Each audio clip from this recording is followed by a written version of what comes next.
People just want to keep bringing up shit. There's all kinds of fake shit going around. I'm just not really trying to respond to any of it. If anything, the last couple of weeks of my life, like I'm not gonna lie, there was a moment where I kind of just like zoomed out a little bit, and I was like, you don't have to do this. Like, you don't have to put your whole fucking life on camera. You don't have to, constantly be making content. And I kind of like did the math in my head, and it's like, well, if I really like didn't do shit for the next month or the next couple months, I'd be all right. I might have to, fire a lot of people because they wouldn't have anything to do, but I would be all right. We would have made a crack right here without you, I promise. That is debatable, but you guys might. I feel like you might need a little bit longer of like an intro to the audience, before we can fully be like, oh, I'm just gonna take off for 2 months, whatever. But like you gotta been selling chicken sandwiches. That fool's hating on us right now. You were killing it on the news, right? No, you guys are doing great with the news and everything for sure. But it's just like, it's kind of like I'm just kind of doing the math in my head. It's like, would you rather make X amount of dollars and have like a totally chill, easy, simple life? Or would you rather make X amount of dollars and have your life be like infinitely more complex and complicated and constantly have shit going on? And my whole thing, and the reason why I'm still here and I'm still doing this content is because A, I have a bunch of people around me right here who are extremely supportive during this time period. I kind of appreciate you calling me and giving me a pep talk and letting me know that you have a lot of people that you want to interview and content you want to do and everything. That sounded hella insensitive. Like I just hit you up to produce content. Okay, well, you can clarify if you want, but yeah, no, it's not. It wasn't a completely like content-driven conversation, but with you, with Court and Remo just moving out here and stuff, it's like I still have a vision for what I want to do with this brand and what we can do on camera and stuff, and it's like, I don't think that we need to really like continue to do a lot of the same stuff that we've been doing for the past couple of years in terms of really just kind of antagonizing beef and making everything about conflict and stuff. And like, obviously there's going to be stuff that we talk about when it comes to, celebrities and public shit. But in terms of like us, I personally am just looking at this like I need total unity between the staff, and I need for anything outside of that to be playing out off camera. Like if you guys have problems with each other, if I have problems with you guys, I feel like we need to like really be kind of committed to letting that shit play out off camera. So just scrap in the parking lot instead of in here. Well, maybe not scrap, maybe talk. I think we'd probably get most of it done. That's a good first step, right? Yeah, talking and stuff. But I'm just at a point in my life where it's like I've seen what it's like to run a crazy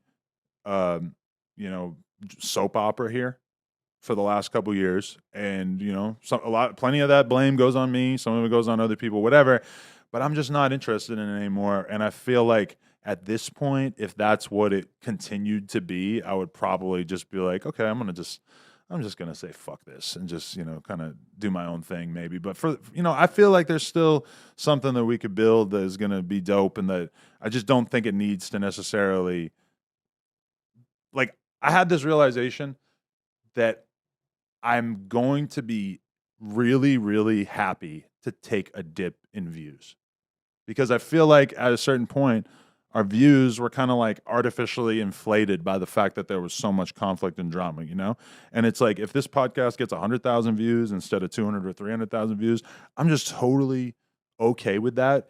If it feels like something sustainable and enjoyable and fun and laid back. And that's why I think stuff like us going to the movies and seeing the Cocaine Bear, that appeals to me, because I listen to a lot of fucking podcasts, and the vast majority of them don't really like feel the need to dig into the personal lives of the people on the show. And that's something that at a certain point just became like unbelievably normal on here. And I'm just done with it. I'm just like, it was a lit time. It was fun. And I got to see what that was really like. And I got to see what it was like when it started to impact my private life and my sanity and stuff.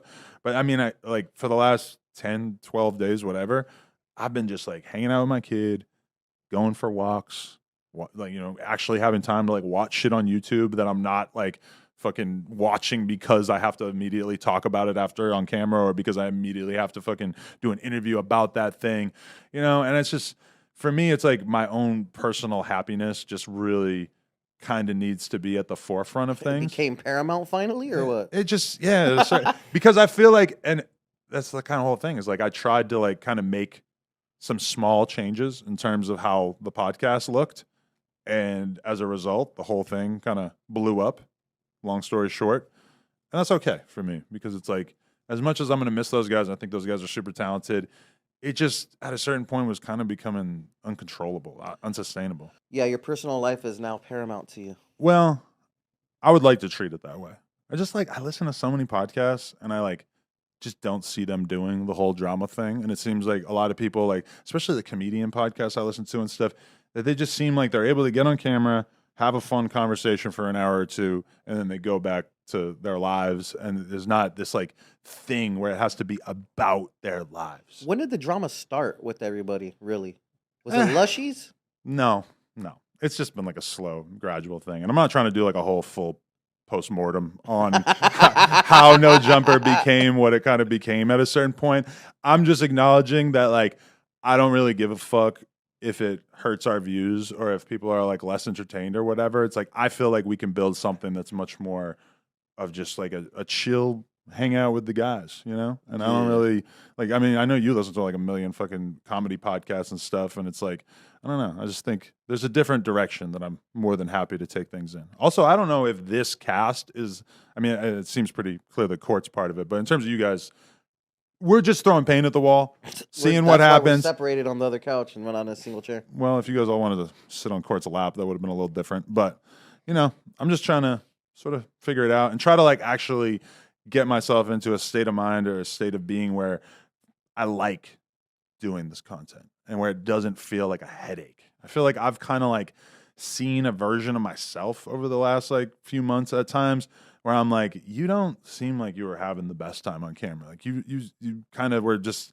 you know, like, and where you were just here or where what? I see it with the audience too, where they will be like, oh, you seem negative or you whatever. And I'm like kind of looking at it like, yeah, you have a point. There's definitely some of that going on here. You're And definitely not gambling during the pod, so that's a plus, right? that's only on the live stream. Oh, I The see. music stream. Because that shit gobbles up like a huge percentage of my brain. Like even playing one tournament right now would be really difficult.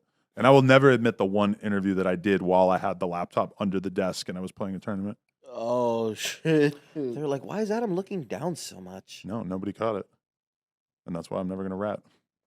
Anyway, the other things that I wanted to comment on. Oh yeah, this is an important one. So there was a clip that went viral of basically Destiny making a joke that went over quite poorly on the No Jumper fan base side of things, where I said something about the fact that Destiny thought that I was black prior to us doing the podcast together, and then he said, "Yeah, at first I thought you were black, but then I just realized you were the slave master of hip hop." That was his joke, and I just want to make it clear, even though I did laugh in that moment, like my laughter was more of like a nervous shit? laugh in It the was like sense an oh of shit laugh? it was a, oh, he's making fun of me laugh. So I have to kind of laugh to like go along with this to like, you know, not look like I'm getting offended. That's how I was going through my head at the time. I did say something about cutting it that nobody really Gave a heeded. fucked about? I'm really going to need a closer eye from some of my employees with stuff like that because I should have followed back up about it. But, you know, I kind of had the conversation with everybody in the office the other day about it and stuff. It's like,